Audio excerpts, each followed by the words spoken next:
She's April. And she's Molly. And we are the Book Besties. We are guilty of not reading fairy porn yet. That's the red herring, right? It's a Bailey blanket! It's a blanket! Motherfucking can't say blanket. It takes a wild turn. Comfort zone. I'm getting into my comfort zone, man. I'm getting into my comfort zone. You mentioned him killing a whole bunch of girls, and I'm like, okay, but you killed the dog, and I'm like, oh no. I'm like, she needs to go to therapy. Fuck these people and their names. I behaved. I know. What a surprise. You've been such a jerk about it lately. I didn't know what to expect. We have company. We do have company. Behavior. We have company. And, so I want to induce our oh my gosh. Wow. Words are hard. I want to introduce our company. We have Alexa here today. She is a Bookstagrammer. Her handle is @CozyBlanketReads, and she's also on TikTok. And this is her little bio. She's a creator of book-related videos and book reactions. She grew up reading Twilight. Oh, yes. Yes. In the Mortal Instruments series in middle school, and has been reading ever since. Alexa lives in Ontario, Canada, with her dog, Jenny. And hi, Alexa. Welcome. Hi. Thank you so much for having me. Wait. I have questions about the dog. Okay. I can answer about the dog. all about the bio. It's great. Awesome. Good for you. Congrats on the Canada thing. But I need information on the dog. What would you like to know? All the things. Is he old? Is he young? Is he little? Is he big? Just tell me all the things. Is he your best friend? Well, he's a she. Right. Her name is Jenny. Jenny. I don't know. People name dogs weird shit all the time. So I got her about a year ago, but she's a rescue. Nice. So she came to me when she was 8 years old. So she is 9-ish now, I guess. You got a senior. Yeah. Oh, I love people that get seniors. Is she a mutt? She is, but I think that she's mostly like an American Pit Bull Terrier type thing. But we have a similar situation. We got a dog when we lived in Pearland. That was a couple of years ago. And that's in Texas. That's in Texas. My bad. Yeah, Canada. So you're way up here. We're way down. Yeah. Molly. Anyway. Molly, it's not just because Alexa's from Canada. It's because no one fucking knows where Pearland is. That's motherfucking Houston. It's Pearland is on the World Series of Kids Little League every year. Pearland's always on there. So The world knows about Pearland. Thank you very much. No, they don't. You know what, guys? Go to social media and tell her you know where Pearland is. Thank you. Anyways, we got this dog, and Ginger, we didn't know her age. We figured we were going to have to cut her open and count the rings, eventually to figure out how old she was. That's not how that works. No, it's not how it works, but it's a fun little joke. And she looked brindled like a pity, so we ended up doing an embark on her. Not sponsored. She's not a pit bull and she's not a lab, even though that's what we've been calling her for the last 10 years. We're yeah, she's a pit bull lab mix. No, she's neither. She's a terrier and a shepherd. I don't know. And if anyone cares, because I've been completely left out of this conversation, I have a Saint Bernard. You have a Saint Bernard. We all know Bailey. Bailey likes to sing us the song of her people while we're playing.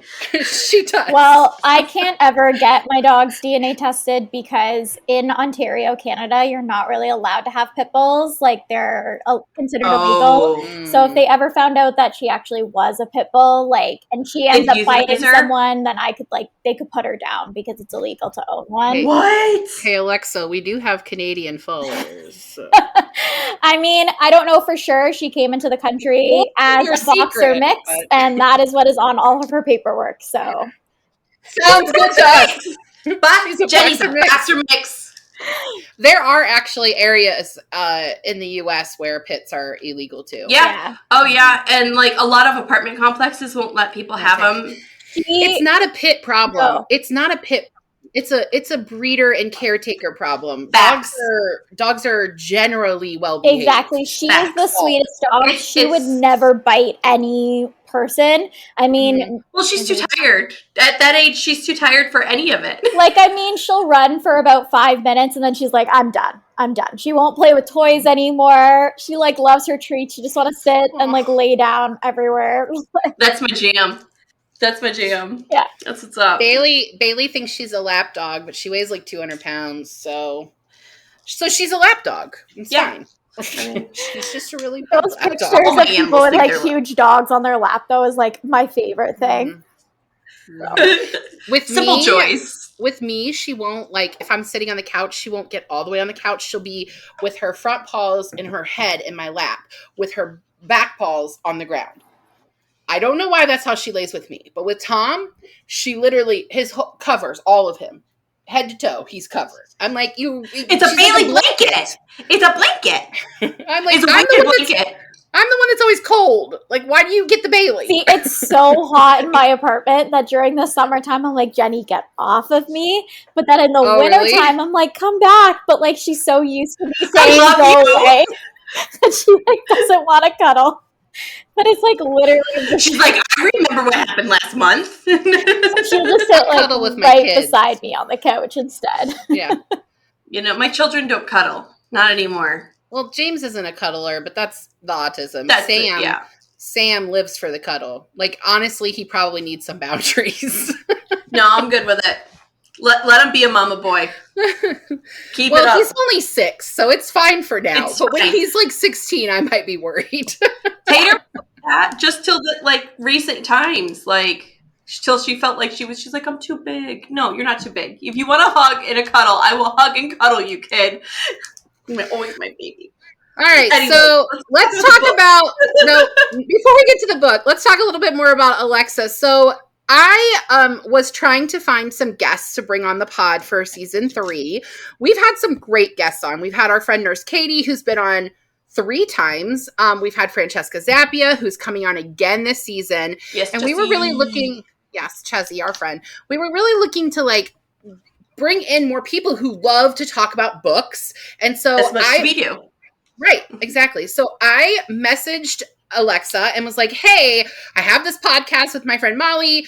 Would you consider coming on? At the time, Alexa's Instagram, it had a decent following. And now fast forward to August, where we were recording this episode for September, and you have over 16,000 followers on Instagram. Okay, I don't have 16,000 followers. I want to make that clear. You don't? Is it 1,600? No. You know what? I have 13,000. Real-time fact checking right now. I don't. Real-time fact checking right now. Wait a minute. You have 13,000, but I saw this. I looked this morning. Hang on. I'm going to pull it up. Tell me about your journey. 13.1. Yeah, I was like, no. Okay, well, still. Okay. She's like, calm down. I know you're really happy for me, but calm down. Okay, well, 13,000 followers is still a motherfucking lot. So tell us about this journey. Like, how was this for you? Okay, so my birthday's in September. My birthday is September 14th. And one of the things I always do for my birthday is always kind of like manifest stuff because I always want to know like what the year ahead is going to look like and like that sort of thing. And I had been following like 3 or 4 Bookstagrammers on Instagram, on my personal Instagram. As we do. For like 8 months. Right. And I was like messaging them nonstop, like literally all the time. And eventually I was like, I got to my birthday and I was like, I am going to do this. Like, I'm going to start a Bookstagram, even though it's like super, like, it felt like it was embarrassing and cringy and like, you know, all of that. Cause it's really embarrassing. We understand. We know. We got you. It's embarrassing to put yourself out there, right? So especially since you don't know how people are going to receive you. Yeah. Yes. So I like started this Bookstagram and I went through a bunch of different handles. I didn't know what I was going to do. And eventually I settled on Cozy Blanket Reads. And so I posted my first post on September 16th of last year. So I'm coming up to a year now for my Instagram. And that's awesome, like dude. for the first 4 months, like I had like a decent following. Like I had some people post about me and was like, you know, welcome her to the Bookstagram community. So I got some followers that way. And then one of my reels went really viral. So I had a reel that got to like 20,000 views in December. It's amazing. And so that's kind of what kind of snowballed the whole thing is that got 20,000 views. And then I had a bunch more that did really well and that had over 10,000. And then I got one that had in January that had over 100,000 views. And then I had another one that did really well. And honestly, like, it's just like insane. Like right now I have a reel going really viral and it's literally insane that it is almost at 1 million views. Yay! That's so exciting, dude. Like, I don't think that I will ever reach anything more than that. And I honestly don't know why it did so well. Like, that's just kind of the algorithm, man. It's mysterious and so then magical. Which one was it that went that's going viral like this? So it's the one where I'm saying like my parents, and then it says like, I'm so happy that like I'm so happy that like my daughter became a reader or whatever, and I'm reading like Sarah J. Maas's like fairy porn, right? And then it's like Jonah Hill dancing, and I'm like me reading fairy porn. Yeah. Alexa, I literally showed that to one of my coworkers yesterday. I was like, hey, this girl's coming on my podcast tomorrow. Check out how funny she is. That's fantastic. No, I mean, I just think I love your stuff. Like, I had been following you on our Bookstagram, our Book Besties podcast had been following you for a while. And as your Instagram was growing, because you know how Instagram works, as your account was growing, you just kept appearing more and more on my feed. And like, I will say, I agree with you. I think the Bookstagram community is very welcoming and they're really kind. Very much so. We're kind of like the bastard stepchild of Instagram. On the other hand, they're just a horny bunch of fuckers. This is true.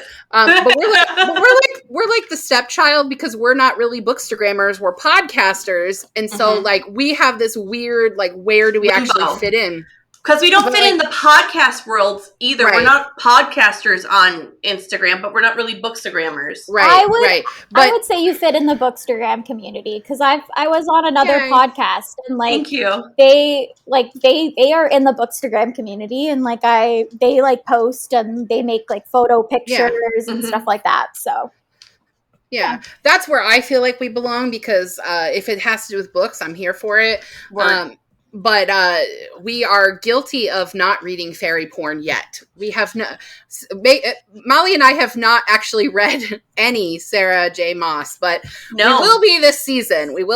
I'm so excited because like when I was going through and I was listening to a bunch of your episodes and stuff, and I'm trying to like catch up. So I'm back in all the way in season 1, and I'm like, season 1 was a little rough. That was our learning our way.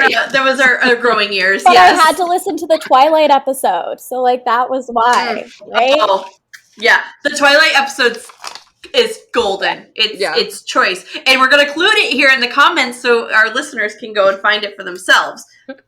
Like how I did that. You're like, we talk about vampire sperm. It's vampire sperm. Vampire sperm. That was the best part. That's the best part. I was in a cemetery because that's where I walk my dog, listening to guys talk about vampire sperm. And she's dying, laughing, crying in the middle of a cemetery. Someone's burying their great Alberta and she's crying, laughing, walking through the sad damn cemetery. Oh my gosh. I can't. Stitches, girl. I can't. This is amazing. Okay. All right. So I guess we should potentially at some point talk about this book that we are here to talk about today, which is A Good Girl's Guide to Murder by Holly Jackson. And we picked this book because Alexa recommended it, actually. Yes. And so I am going to give a synopsis, if that's okay with everybody, and then we'll get into, like, the questions and things. Hit it. All right. When high school senior Pippa Pip Fitz Amobi decide, is that how we say her name? Amobi? I don't know. I didn't listen to the audio. Yeah. Okay. Yes. I read the book. I didn't read the audiobook. Decides to solve the murder of Andy Bell and clear the name of her late boyfriend, Andy's late boyfriend. not Pips, Sal saying she never expected this to turn so scary for her. And the first book of the series, Pip unravels a long list of potential suspects ignored by police because they firmly believe Sal's last living act before committing suicide was to text a confession to his father. Even though Andy's body has never been found, the police close the case. Pip's capstone project starts by meeting Sal's brother Ravi, something she was explicitly told not to do by her teacher, and begins down a path of no return. This book is a YA mystery led by a Rory Gilmore type girl in the vein of Pretty Little Liars, complete with its very own A. All right. You know what I did, Molly? What did you do? Here's what an idiot I am. Oh, boy. Normally, I have two computers in front of me so that I don't I was going to say, where's your questions? Mm-hmm. Yeah. Okay. So then we'll pull them up on my phone because I'm an idiot. Okay, all right. You're joking. That'll be fine. It's fine. It's fine. All right. So let's get into the questions. So before I do get into the questions, this is a series. It's a trilogy. Do we know if more books are coming out? Alexa, you've read the whole series, right? I don't believe more books are coming out, but I also haven't heard anything from Holly Jackson. I think she has a different book coming out soon-ish, but it's not a part of the trilogy, and the trilogy wraps up, so I don't think that there would be another book, but gotcha. Yeah. Unless she decides to pull a Stephanie Meyer and just keep writing the same books over and over. Yeah, well, like, from a different point of view. In the third book, though, like, Pip graduates from high school, right? So, like, it would be, like, a continuation of that, like, after in college or whatever. For some reason, I thought that's how the first book ended. Yeah, but then it happens over the summer and stuff like that, right? Oh. Gotcha. Okay, makes sense. All right, so I want to start talking about the format of this book because I know I read the physical book and Molly did the audiobook. I sure did. Have you read the physical or the audio? I read the physical. Okay, so there are a lot of like really cool features in this book. Like there are maps and you get transcripts of like her conversations. I mean, it's even redacted. I know. Redacted information. Yeah, so I kind of wanted to know how that translated into an audiobook. So, Molly, can you help us out with that? I'd love to, actually. So, I want to talk about I actually wanted to talk. I know, I'm being weird. I'm sorry. Look. You are being weird. I know. I'm going to stop. Let's just... So, the audiobook is a full cast production. Oh. And you know how I feel about those, April. I'm usually not a fan. I'm not a fan. Mm-hmm. This time it was done right. Yeah. So the full cast is only in the interview stuff. So if she's recording or she's on a phone, so if she's doing an in-person interview and she'll be telling it up, she'll ask, "Is it okay to record?" As soon as the person says yes, it switches from her voice to both of their voices, and the same goes for phone calls. And, like, when she was reading the redacted stuff, it went into the interviewers and Sal's voice. Does it say, like, redacted when they've redacted the information? It beeps it! Oh, that's amazing. That's cool. Like, it's really redacted. So, I really, truly enjoyed the way they interpreted this book. Okay. I truly did. They handled it really well. And you know how I am very critical about my audiobook consumption because it is my primary way. So I was impressed. And I have the full list of the cast. Bailey Carr, Marissa Call, Michael Crouch, Gopal Divine. That's not how you say that. I'm sorry, friends. No way that's correct. It's Gopal, Gopal. No. And his name is Devon. I'm reading how it's written, I swear. Robert Fass, Kevin R. Free, Sean Patrick Hopkins. Why? That's such a long name. Carol, I need to wear my glasses, I guess. Carl! Monda, Patricia Santomaso. Fuck these people and their names. Shiza Sarda, oh my god, Amanda Thickpenny, and Variety. What about? I'll put it. What about the maps? Yeah, what'd they do for the maps? They just say murder map. They'll describe it. They described it like if I was visually impaired. They describe like what they're doing, but they're not in there the way these maps are physically in here. I did have to pull my hard copy out for that. Aren't you happy that I told you that you should get a physical copy? Absolutely. Yeah. Yes. Yeah. It's necessary. It was necessary even with the audiobook. And while I was reading it, I was texting her, Molly, you are 100% going to want to be looking at a physical book while you're listening to this. And like, I get it. So, because formatting is important when it comes to writing in general. Right. Like, I have to say, I love a map in a book. Like, I love it. I do too. I don't care if it's like a fantasy world that you're mapping or if it's like a murder map. Like, I love a map. I love it. Why is that special joy? I don't get it. I don't get it either. But like even in like fantasy worlds and stuff, like I kept flipping back to like the map in like every single thing. I always flip back. I'm always like, I want to figure this out. Where are they? Right. My favorite is when it's in the beginning of the book. Yeah. So like as soon as you open the book, you see the world, so you're getting oriented right away before you jump in. Right. Mm-hmm. Right. Yeah. Exactly. Precisely. Moving on. All right, so I want to talk about the pace of the book. So I felt like it's kind of started slower and then like sped up as more evidence was revealed. But I don't know. What are your thoughts on this? What do you thought? Do you think this was like a style choice, or do you think like it just reads that way? I mean, I think that like Pip doesn't really have anything to go on at the beginning, right? So like in her regular, like if you were doing this as a person, you would start off slowly too, right? And then like as more evidence happens, you're like, okay, I'm really gonna figure this out.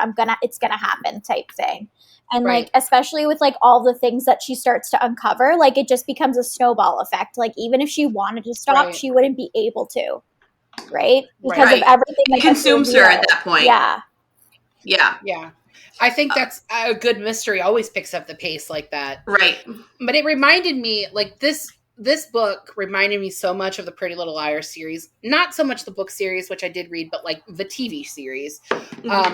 It's got an A, somebody who's texting her and she doesn't know who it is.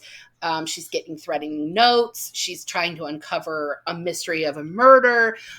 So in that sense, it just reminded me a lot of Pretty Little Liars. And that show did the same thing with the pace. So, like, it started very slow. And as the series went on, the episodes became really quick. Like, that hour went very fast. That show gave me anxiety. I couldn't watch it after, like, the first 3 episodes. I was like, I'm out. That and Flight Attendant.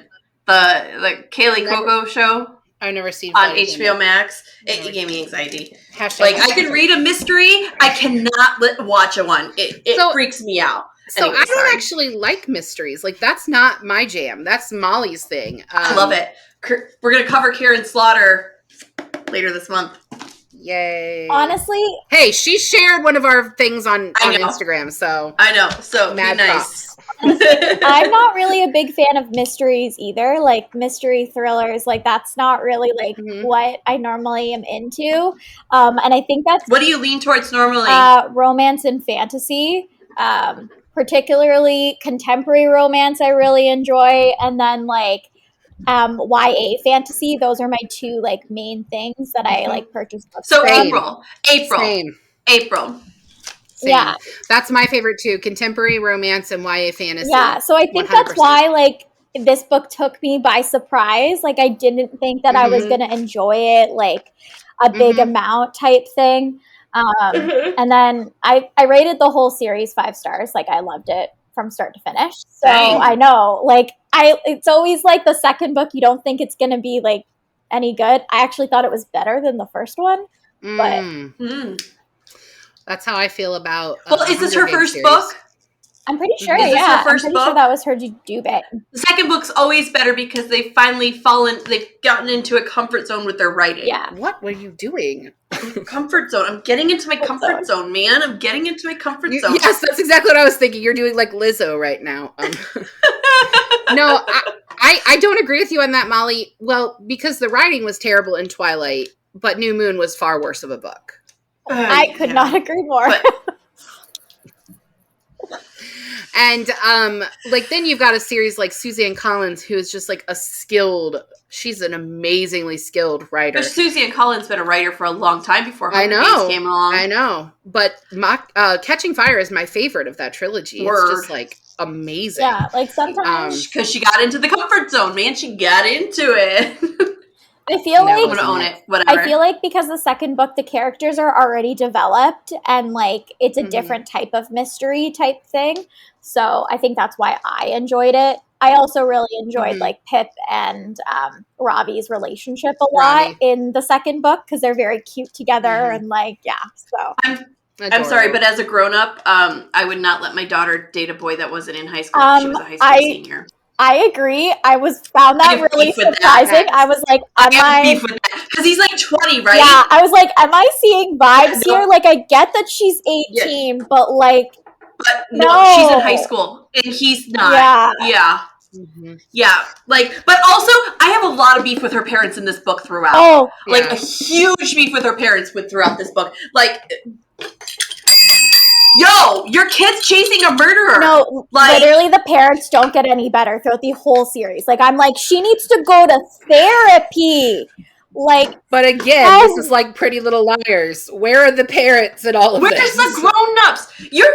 If my kids got a threatening letter, you think they're just gonna like put it away and hide it as seniors? No, my kids are gonna come to me bawling their eyes out and be like, what do I do? Well, I hope my kids come to me. Oh, my kids tell me everything. They can't not. They don't know how to not keep a secret. My girls don't know how to keep secrets. Yeah, they tell on themselves, like, constantly. Well, my kids are too little to tell yet.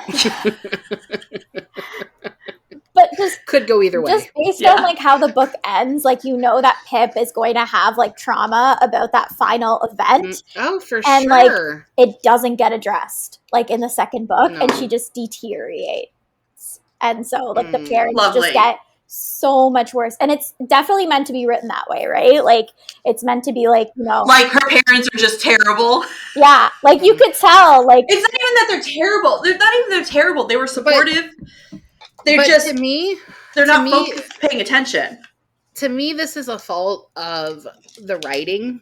I don't think that the parents being intentionally I don't think it was intentional that her parents are like that. Like I understand that that's the way that they're written, but I do think that sometimes authors make really intentional choices, and then I think sometimes authors can't make the intentional choices because they don't have the skill yet. And there were parts of this book that really, really bothered me, that I feel like the writing just wasn't at the caliber of how popular this book series is. I'm not saying I didn't enjoy it. I thought it was an interesting read. It's definitely a YA book. And for somebody that doesn't read mystery, like I thought it was still interesting. But one of the things that really, really bugged me about this book was Holly Jackson is English, and she sets the book here in the States, and then the characters have phrases that are very British, and I'm like, we don't talk like that. So, I agree. I don't know why she decided to set the book in the States. Like it makes no sense to me. Like I don't know if it'd be more popular here. It would probably sell more books if it was set here and was sold here. I don't know. The highest selling YA children's book ever is Harry Potter, and that's clearly not set here. Exactly. So, I mean, she could have just easily have chosen a town in the UK and just based it off that. Like, it didn't need to be in the States. You could have done the exact same story, just made all the characters British. And I feel like that would have made a lot more sense in terms of, like, who she chose as the characters, too. But, yes. Yeah. Yes. And I really just, I thought the skill of the writing was not there. And that's not to say that the story didn't have so much potential. Like, it was a really interesting read. It's a good story. The book that I'm currently reading that we're covering on the pod that I'm not going to say yet is so slow paced that I know Molly is going to hate it. But this book didn't have those feelings. I know she's going to hate it. Like, I'm sorry. You're going to hate it. I like it, but you're going to hate it. But this one just, it didn't have the richness for me. And you know what I think it is, Molly? I'm going to have to blame you on this because you opened my eyes to good mystery last season, our first season, when we read The Bone Garden. Oh, it's such a good book. Such a good book. But I'm going to defend this as a writer. All right, do it. She is writing to her audience. If she was going to write this for adults, it would be written different, I would think. Okay, but I do not like that excuse. I do not accept that excuse because John Green does not write like he is writing for teenagers, and he is the motherfucking hero of an entire generation, Molly. Sorry. That's true. You did say that. John Green every season till he comes on. John Green every season till he's on. But I'm saying... Sorry, go ahead, Alexa. I was just going to say, but like also though, like personally, I teach middle school and I would never give this book to my students to read. Like, I think it's a little bit too dark for them. So like if you're going to write a book that's basically going to be like 15 and up or 16 and up, like you're going to expect a lot of adults to be reading this. Because that's who your audience is going to be. It's going to be like people like me who read YA. It's not going to be 13 and 14-year-olds. It's way too dark for them. Like, I would never put this in my classroom library in a million years. Right. Probably not going to let you know that I'm definitely letting my kids read this. Well, that's your choice, though, because you're their parent. Like, I can't make that choice as their teacher. My girls aren't at level for their grade either or comprehension. They're well above their age group, so it's different too. But I also think you're going to be available to have conversations that they would need about a lot of the things in this book, whereas if I just put that in my classroom library and was just like, this is okay to read, and then like no one comes to you're going to have a parent yelling at you about it. Yeah, because then they're going to be like, what are you doing and stuff like that. So why are you giving my kid a book that talks about sex? I get that. I mean, it's not even about sex. Like, that doesn't really bother me too much. I just think a lot of the things in it is like, it's a very dark read. The drugs and the murder and the it's kind of it's dark. It's almost like you getting inspiration from Stranger Things as well. Yeah, like some of the darkness that's attracting teens right now. But while we're on this subject, I'm going to skip ahead a little bit in the notes that I had sent you guys. I hope that's okay. But we learned a lot of secrets about Andy Bell in this, and one of them is the drug dealing and that she's cheating on her boyfriend with a teacher. Okay. Alexa, I really want to know your feelings on this because I have strong feelings as an educator on these kind of things happening in books. Feelings. Why is it always the social studies teacher, yo? Why is it always the social studies teacher? We had one in my high school, and it was a social studies teacher. Sorry. Anyways, Alexa, go. It was the science teacher in my high school. It was the French teacher in my middle school. What? It was middle school. Middle school? No. Our middle school band director was also problematic. In fact, he's in prison. So it's dark. My middle school French teacher, she was she. Yes. Pedophilia is equal opportunity for men and women, Molly. There are men and women that are pedophiles. I know. It's just always surprising for some reason. I don't know why. And it happened to a student in my grade, so all of us knew it. And he got chased out because he was so embarrassed that he had to go to a different high school than all the rest of us. Awful. And that's not even his fault. No, it's not his fault. But he didn't say anything until 2 years later when he was in grade 10. And then she went through a whole process and like lost her teaching license and everything like that. But like it was she should be in jail. She didn't go to jail. Grooming is a thing. She didn't go to jail because like there was no like evidence or anything of things that had happened. It was all hearsay in terms of like all of us saying things and like rumors and stuff that were happening, and there wasn't it was an inappropriate relationship, but we don't actually know how inappropriate it got, right? Like, that sort of thing. So when I was a teacher, so I'm a librarian now. If you're joining us for the first time, I'm a children's librarian. I used to be a teacher. And when I was a teacher, I taught the newspaper and yearbook. So I was alone with students a lot. Like I joined the union so I would have protection in case anyone lied and said something went down. Because I would never, ever, like, they're children. They're children. But I was alone with students a lot. And that type of trust that their parents are putting in you to be with them, not just during the school day, but after hours. After school, yeah. Like, that kind of trust, the audacity to betray it.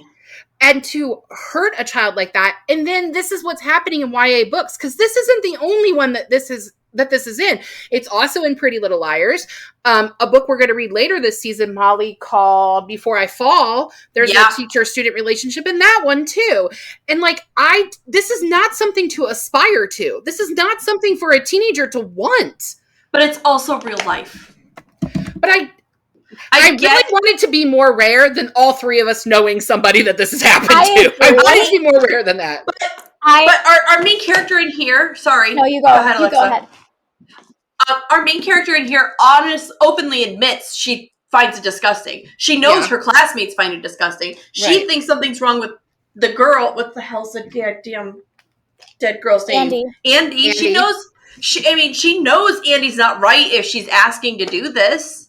Oh. So, anyways. Like I have really strong feelings about it too, and I personally don't like when it is in YA books, and I think that's like, I would never recommend a book to someone like in a YA genre that has that. Like Karen M. McManus just wrote a book, and like one of her main story plots was about that, and I rated it really low because of that, because it made it seem like it was all okay, and I did not think that was needed to be included as a plot point. Like there was so many other things that it could have been done in order to omit that as a plot point, since it was such a big 100% thing. And I'm like, why are we still writing about this? Like it doesn't need to be written about. Like, even if you look back in shows, like Dawson's Creek did a whole season about it, and it's just like, oh my god, yes. It just like really makes me upset that like it seemed as that we still need it for content. People think they need it for content. Yeah. And here's the problem. First of all, before I say this, which Karen McManus? You'll Be the Death of Me. Is that the same author that wrote One of Us Is Lying? Yep. Okay, that's what I thought. So here's what really creeps me out about all of this. Yes, I really hate that this is in YA, because this is not something for kids to aspire to have a relationship with their teacher. But who's writing these books? It's adults. And shame on you for writing a book that is about an adult having a relationship with a student. Shame on you. Yeah. That's all I have to say. No, I agree. Like, I would, even if I ever tried to write a book, which I don't know if I ever will, but that is not something. It's fucking hard, just so you're aware. Oh, I know. I've been trying to do it. I've been doing it a long time. It's fucking hard, man. Just know that before you try. I have so many author friends, and they're all like, it's not easy. And I'm like, oh, I know. But I'm doing it, so there's that at least. But April just read my recent pages, but that's beside the point. They're spicy. I love it. But like, I don't understand why it needs to be a plot point in any sort of book about teenagers. It doesn't. Like, it doesn't. If you want to do like a college professor romance, not that I think that is really okay either, but at least then like they're all adults. And they're both consenting adults. And like that would never be in YA either. So like if you're reading that and it's an adult book, like include whatever you want to include in your book if you're reading it for adults. But remove the pedophilia. Yeah, and also like don't remove the pedophilia. Don't subject kids to that though either. Like And I tell my students, I'm like, if you're in a room alone with me, like the door has to stay open. Like anything that you tell me, like I am under obligation to go and tell someone else about it if it can't always stay confidential. Like I'm very, very open about like everything that my students like tell me, and like I am saying that to them, and I'm like, I would prefer if your friend was actually in the room with me, if you are telling me something anyway, if you've already told them, and like all of this stuff, just so you have another person. And like I do all of that, and so that's why it really makes me upset that there's like teachers out there that don't want the best for kids, because it's literally why I'm in this profession, and it just makes me so upset. Right, but some people see it as a playground, as a personal grooming and playground, right? Right. That's the whole reason they did it, is so that they could go in, shape minds, and take advantage of it. It's disgusting. Yeah. It is 100% disgusting. All right. This is bleak. Let's talk about something else. All right, so let's talk about Pip. So, Alexa, we talk a lot about on this show about how women are written. And so I'm kind of curious, like, how you all feel Pip was written as a woman. Is she a strong character? Is she a good character? Believable? What do y'all think? You go first. I think that she is a believable character. Honestly, she reminds me a lot about how I was when I was 18. I thought I knew everything and I knew nothing, and she's very flawed in her writing, how she's written, and I think that's why I enjoyed the book so much, just because, like, she really reminded me of me when I was a kid. A teenager. She's very precocious, right? She's got that Rory Gilmore thing going. However, she has the author has given her a voice of a more mature person, but the writing and the thought bubble of a child. And the author couldn't find a teenager's voice, I feel like, in this. I feel like at times we're getting her at a younger voice and then her at an older voice. And it didn't feel to me as blended as it could have been for her to have a more set teenage voice. Does that make sense? Yes, but also as someone who was like a very childish teenager, like I went off to university, expecting all of these things, and it was so different than what the expectation was. And like I didn't know a lot. Like I didn't even swear until I was like 16 years old. And like welcome to our podcast. I know. And like I didn't we'll correct you, don't worry. And I didn't go to parties. I got you, boo-boo. I didn't go to parties in high school. Like I was a very much of like a goody like type of person. That's okay. I know it's completely fine. Like me too. Right. Like everybody has their different paths. I'm not judging at all. I'm sorry if that sounds like that. No, it's completely fine. Like that's just who I was, and like I have no regrets. Like that's just who I was. But I just think that like in the writing, it's kind of like hard to write someone like that, and I feel like that's who Pip was, right? Someone who was like childish, but also knew a lot about the world. Yeah. Right? Yeah, that makes sense. But I almost think, I'm sorry, hear me out, because I know both of you are defending it. I feel like I was exactly like that too, Alexa. I was the good girl. I didn't curse. I didn't drink. I didn't go to parties. Like I had my small group of friends, but I preferred books to people. I still do. People like Molly who are extroverts adopt me. That's how I get friends. I mean, that's how I get friends. I go, you're my friend now, and that's it. But is it cliche to write a character like that? Because the majority of the people reading YA are that precocious girl who wants to be home with her books. So are you just like, is that cliche then? I mean, does it become, if we can say that it's a Rory Gilmore character, we have already made it cliche. I feel like it straddles the line. Yes. I agree. But I do think that in terms of like YA literature nowadays, like you're more likely to have like an action hero type person, not really like a Rory Gilmore character. So like that's true. Maybe that's a good point. Maybe it would have been cliche 15 years ago. I don't know. But today, cliche, which is fair. Again, the adults in Pippa's life failed her because they all know her teachers all know who this girl is. They all know exactly her behaviors. They've been with her for 4 years, and they approved, even though they know her maturity level and know who she is as a student, they still approved this project.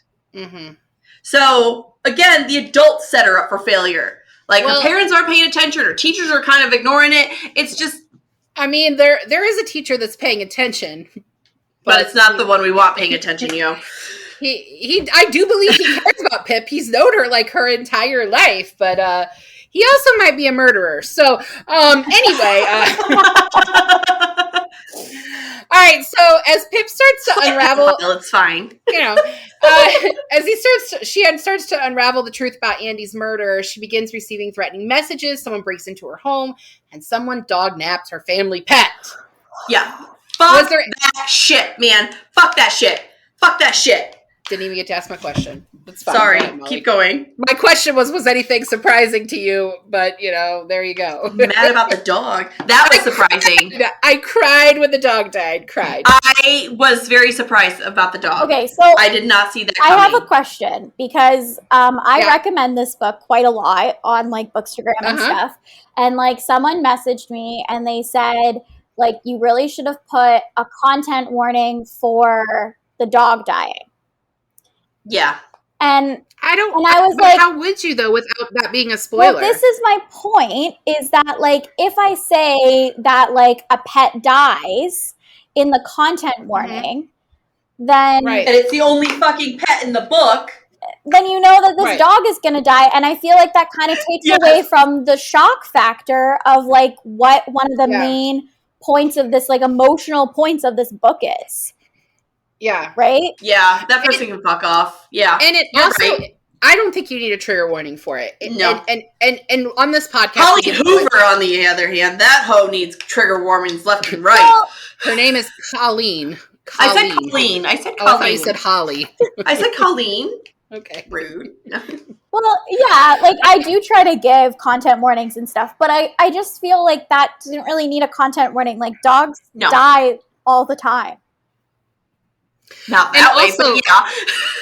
Also, I feel like, that would have kind of ruined it. Like, we give spoilers on Book Besties. We've told everybody from the beginning, like, that's kind of like what we do. That's kind of the point of this. We're breaking it down. If you don't want spoilers, don't listen. Well, I would never listen to a podcast or like a reviewing podcast about like movies or TV shows or anything if I haven't watched it. Like that's silly. Right.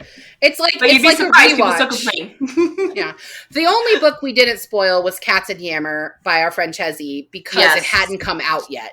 We got advanced reader copies. And so we were talking to her about it and we weren't going to spoil that because that is a big motherfucking plot twist. Like it's a big plot twist. It's such a good book. So we still haven't spoiled it. So if you haven't read it yet, everybody go read it. It's really good. Seriously, it's still out. Just came out.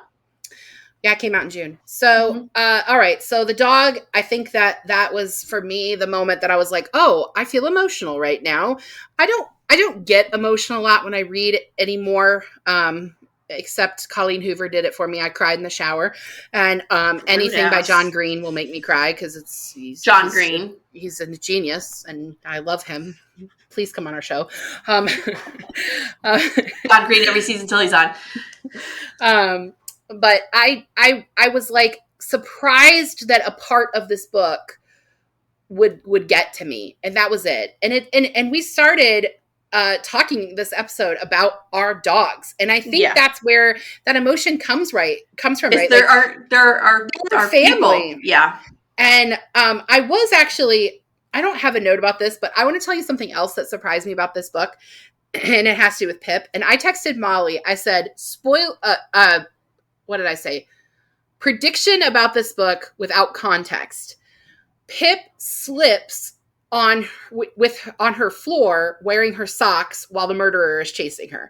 Cannot believe that did not happen in this book because they set it up so perfectly with the foreshadow of she kept slipping in her house with her socks. And I was like, the murderer is going to be chasing her and she's going to fall. And that's going to happen. That's it, right? Like, this is going to happen. She's biting her lips. It must happen in another book. Oh, no! I'm not saying anything. I will not say anything. You don't know, yes or no. I'm not saying anything. I feel a little vindicated right now. I feel a little vindicated right now. Since we're talking spoilers and the ending, I expected the twist with the teacher. That's what I was expecting. Well, one and done teacher. That's the red herring, right? Like that was like the whole entire like third of the book is like her being like it's definitely him and like it can't be him though. Like I love him. The sister was what surprised me. That's what surprised me. But it didn't surprise me. And I'm not going to say that I 100% knew that she was the murderer. But I am going to say that what I thought happened, because this reminded me so much of Pretty Little Liars, what I thought was going to have happened was that Andy attacked her sister and then took over her life. Oh. Because they talk about at the beginning of the book when Pip how much they look alike. How much they look alike and how different she looks now than she did when she was younger. The entire book, I thought Andy was going to be alive. Like, I literally thought that Andy was alive and that there was no murderer. Yeah. I just thought that she had run away. Like, I legitimately thought that she was going to be alive. That's, I think, what was the most surprising part for me, was that she was actually murdered. She was still alive. Well, see, yeah, I think so too. But I also don't really find it believable that, like, both of them kind of killed her. Like, I don't find that believable. I also find it really fucking unbelievable that this, like, really intelligent PhD who's teaching high school thinks he has the right person that he's been taking care of, and it's somebody completely different. That's got to be a psychotic break. Like, his wife died. He accidentally murders a teenager that he was having an affair with, and then he just loses his shit No, I don't know. Like, the fact that he was able to do it for so long. So long. And, like, so you're bringing her supplies and talking to her and, like, all of this. And, like, this girl never tried to escape. Like, you must know in your head, like, Andy is smart enough that she would have tried to escape by now. You know? Andy's a bitch. That's how they describe her. You're telling me she wouldn't fight you? Exactly. Right. You're telling me that, like, the Andy you know is just gonna give up? Like, at first. The Andy that blackmailed you? Like... Right. No, she wouldn't have given up. No. Absolutely. No, hard pass. Once her brain was stable again from the fall, she'd have been like, I'm out of here. Audi 5000, man.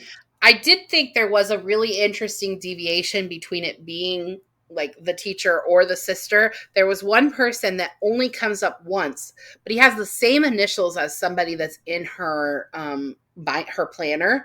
And the name escapes me right now, but it's the grandson of the owner of the hotel where she meets the teacher.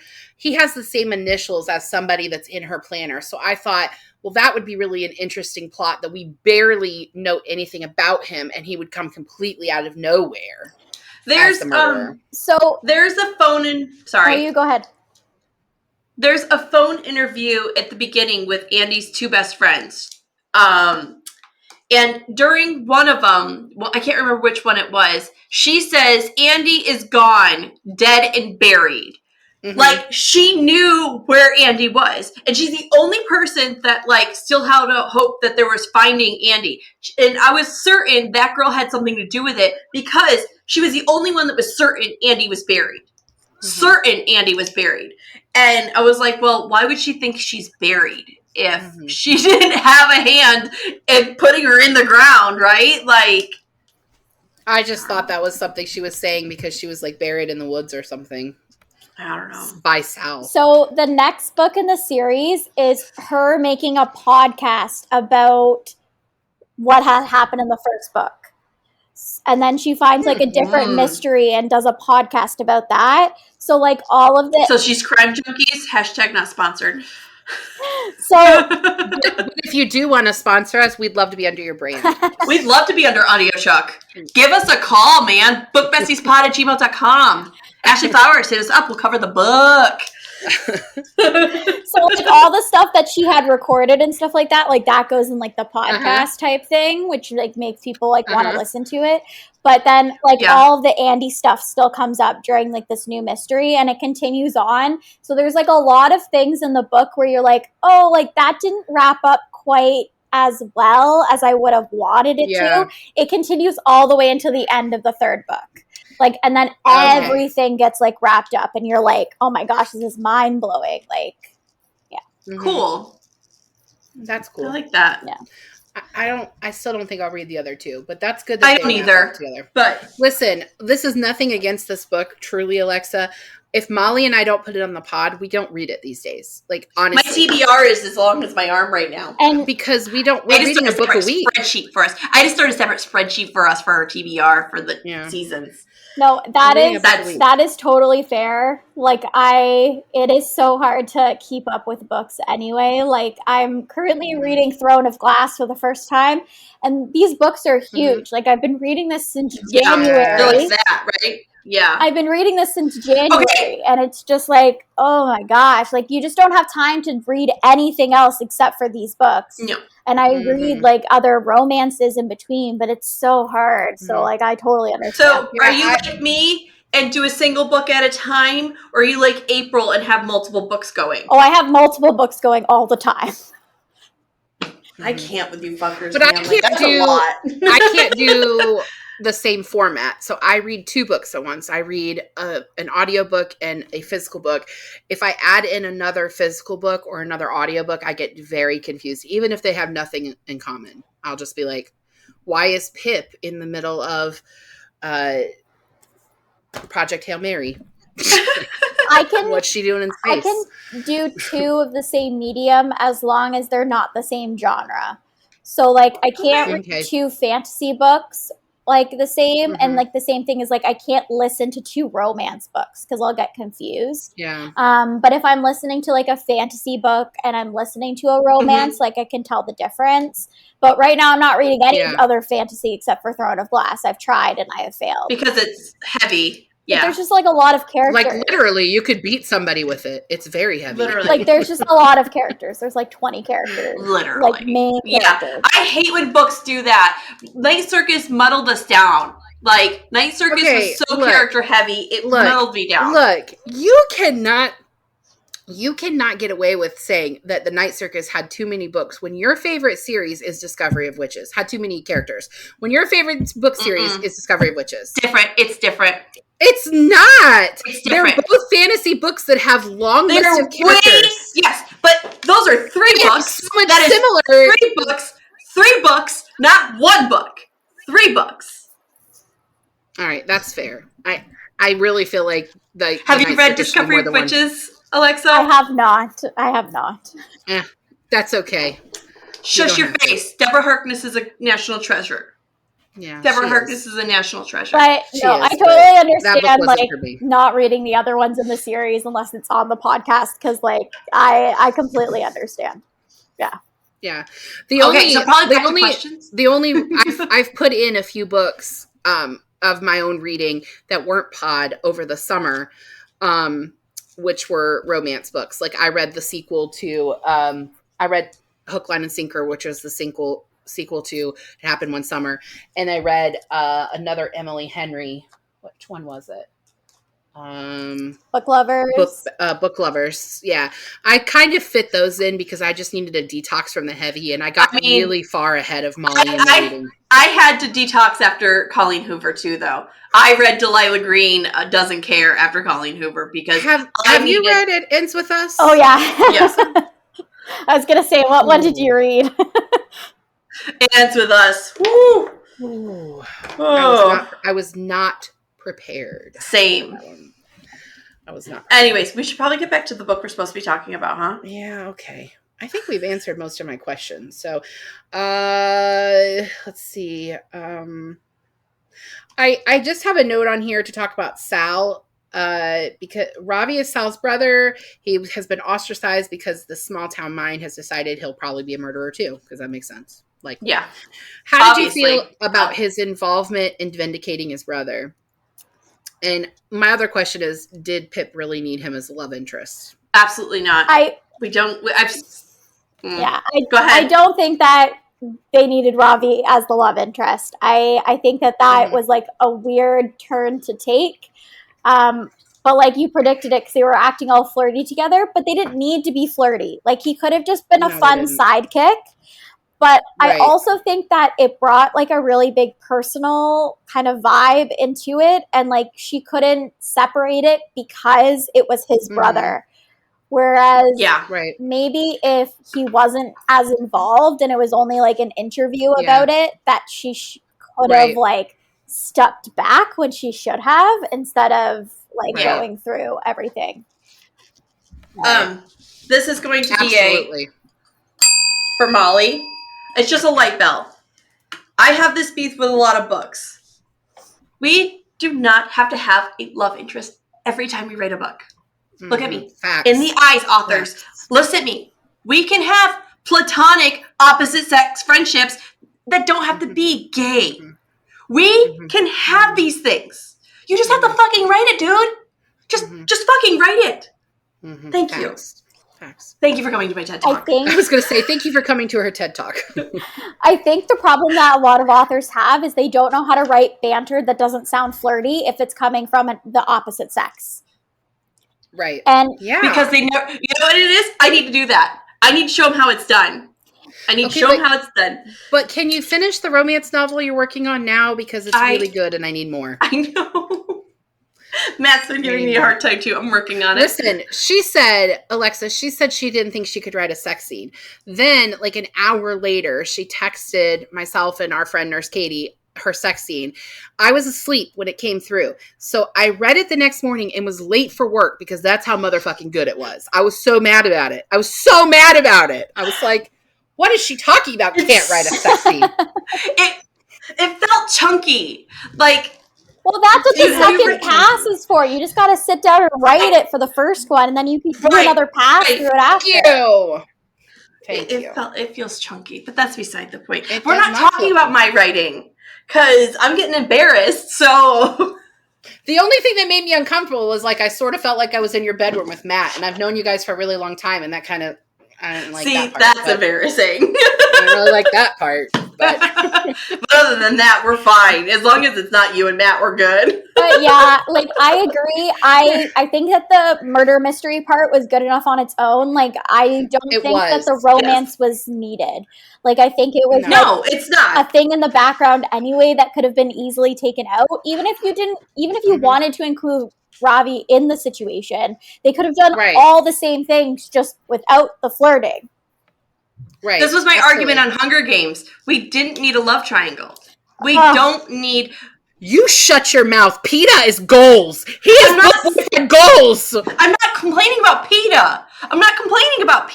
Just let her and Gail be friends, man. Like it was never a love triangle. It was never a love triangle, but like you had to have that in the Hunger Games though, because there had to be like them to continue that relationship. And if Gail wasn't there, then they would have not have had to continue the relationship, you know? Like it wouldn't have been the same. So kids don't need like that. They read it and they think that's like what romance is, yo. No, it's supposed to be simple and easy and fun and light and not complicated. But when you read shit like this, what, he has to be older, or you know what, it has to be between two boys in Hunger Games? No, just give them a simple relationship. But I mean, like that's fiction though. Yeah, I know. You could hear her getting exasperated when April's just like, Molly, fucking enough, man, enough. I just will not hear you criticize PETA. I'm not complaining about PETA. Did I once say his name? The first time his name came up, you said it. You are criticizing him because you said, that you didn't need a love interest. I didn't even love triangle. I said a love triangle in Hunger Games. Katniss doesn't need a love interest, but PETA is there anyway. Of course. And I love him. Real or not real, Molly? Real or not real, Molly? I never said you couldn't love him and that he wasn't a good man. I said a love triangle wasn't necessary. Jeez, woman. I'm not going to take down your Hunger Games, I promise. That's my favorite series. That's my favorite series of all time, is the Hunger Games. Okay, well, I don't actually have any more questions. So, what else do you guys want to talk about? I mean, we've met our hour, yo, so. I know, but did you guys have anything you wanted to add? I hate her parents. Oh, I think that's all I got. I'm mad at her parents. The parents are like, great job chasing a murderer, sweetheart. Keep at it. There are literally people breaking into your house. I really enjoyed the storyline of her stepdad being like her real dad and like family is family that way. That was really sweet. Mm-hmm. And she had a found family too. Yeah. I mean, it turned out to be the dad was a murderer, but she She she had a pretty good group of friends, which I thought was well written. A murderer and a pedophile. It's just a winner. It's just a winner. Any final thoughts, Alexa? Well, what did you guys think about like some of the other characters that like didn't turn out to be main characters, like the guy from like the newspaper, or like all of these like other people that kind of come up in the story? I need to know why he was paying the drug dealer, or why he was taking money from the drug dealer. Like, I feel like those were all stories that set it up to be a series. Yeah. Like, I feel like that was intentional for that. I don't necessarily think that they were meant to be the characters that we were like, well, maybe they did it. I think they were meant to be characters that we could have a mystery moving forward. Mm-hmm. The only one that I really feel like, the one that interested me the most, he wasn't the only one, but the one that interested me the most was the friend who was buying the drugs, who was like raping people. Because like, I want that story resolved. Not cool, man. I mean, I can spoil it if you want me to spoil it. It won't hurt our feelings. We okay, listeners. So spoilers beyond this point for the second and the third book then. Okay. Fantastic. If you don't want to know, skip ahead. If you're going to read the rest of the series, skip. But basically what ends up happening is he goes through the trial and he gets acquitted. He gets off like nothing happens. Yeah. No. Bullshit. And it's complete bullshit, but I think it's like meant to be like what goes on in society, like that sort of thing, because like that's what happens to rich boys, right? They don't get what's his face? Yeah, like that's what happens, right? So she's like having a really traumatic time in like the second book, and she like writes on his garage like rapist. Whoa. And she ends up like they find out that it's her, and she has to go through like this whole thing in the third book. She has to go through this whole thing in the third book of like him like suing her for like defamation and like all of that. Yeah. Dude. Okay, but how does he? I just don't. But why was the drug dealer paying the newspaper man? It is a comment. White rich guys, get off. So the newspaper guy, he turns out to be a child murderer. I think that's what it is. And he murdered someone, and then he went into his father murdered someone. I don't think that he actually did, but he was in witness protection. And so when he gets mentioned on the podcast, when he gets mentioned on the podcast, like things come about. Okay, but that's not how witness protection works. You don't get to write for a newspaper and have your byline everywhere that probably has your picture with it. Word. Maybe that's why he picked a rural town, so he could be a newspaper man. It's his like 10th town or something. I don't know. So like that happened. He's clearly bad at being in witness protection. Very bad. Like, very bad. And then this is your last move, dude. We're not doing this anymore. You suck. Okay, so all this tells me is that the reason that Holly Jackson set this in the States is because she's watched a lot of US television and like decided to bring in all these things. Yeah, exactly. But the big twist that happens in the third book, if you want to know, what is it? Is that Andy's father? Yeah, he is like a murderer. Like he kills girls all the time. Well, that doesn't like he's a serial killer. Like he's a serial killer, and he takes Pip in the third book. Jesus Christ! And does she slip with her socks on her hardwood floors? No, but like it kind of like goes. But she escapes and like from him, and he comes back just as she's like escaping, kind of thing, and she murders him. Shit. And fuck. And she calls Ravi, and they go through this whole thing, and they like basically discard the body essentially, and they blame Max, the drug dealer. So he goes to jail. Why didn't you just call the police? He's murdered a bunch of girls, so she could be like self-defense. So they blame Max, and like she has the whole thing figured out, because then Max goes to jail for the murder of Andy's dad. The fuck? What the hell? To get justice for him being a rapist. Because this is how the American court system works. But everything's going to fail you. You might as well kill him yourself. Yeah, it's fiction. But the police officer, like, the detective, right? Yeah. He knows it was the Andy. one that was the brother. Like, and he does the fucking game. He's like, Meh! The detective is like, I know it was you, but I just can't prove it. Like, essentially, because she does a good job of like, you know who could prove it?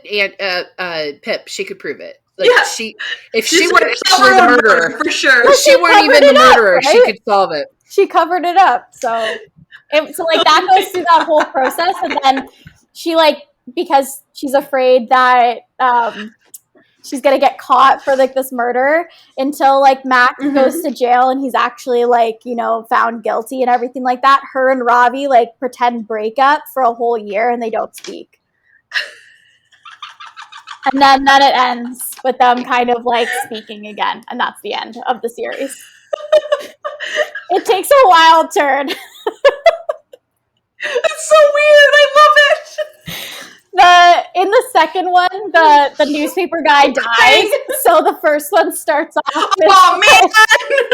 So the first one starts off with his funeral and stuff, and people are like, no, he's such a bad guy, and all this stuff. So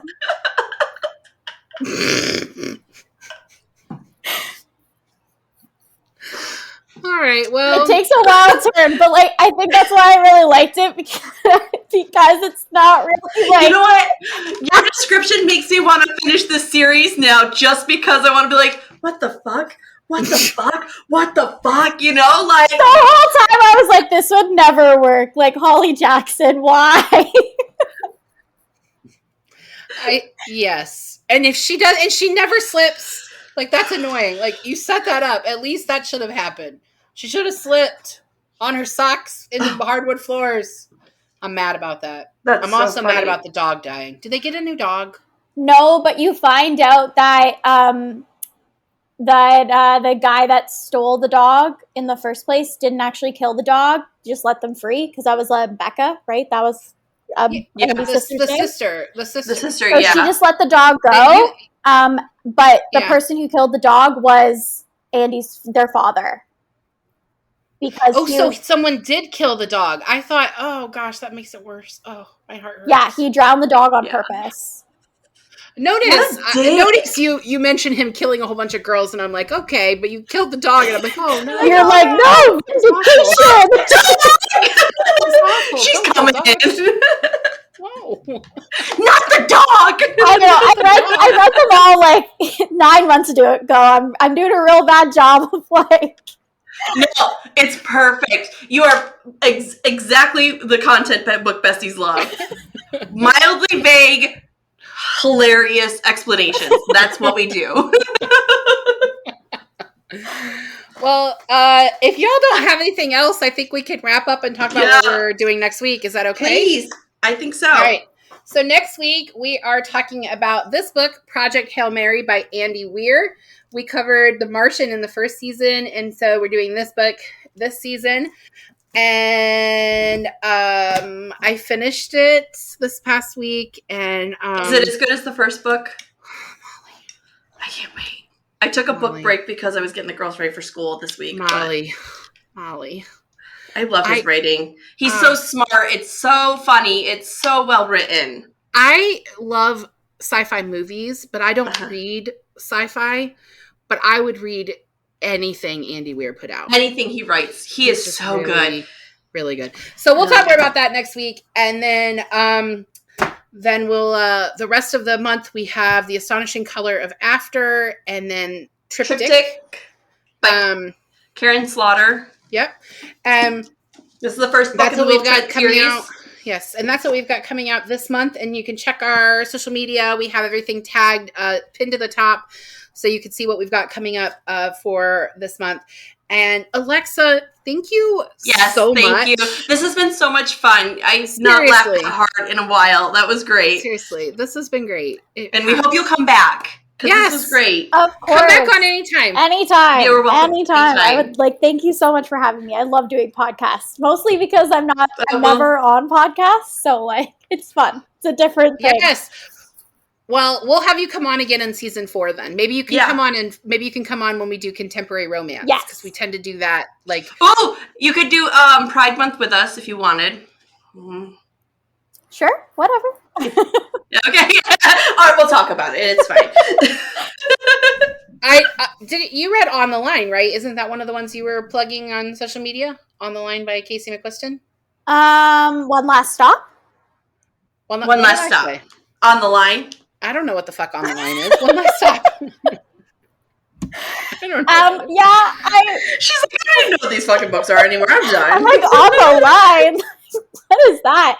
I read idea. One Last Stop. I didn't enjoy it as I did Red, White, and Royal Blue. Agreed. Yeah. Agreed. Yeah. It was the unsanitary sex on the train that did it for me. I was like, I'm out. Literally in my review, I literally write, I didn't think that anyone could make us like a dirty New York subway sexy, but apparently Casey can. No.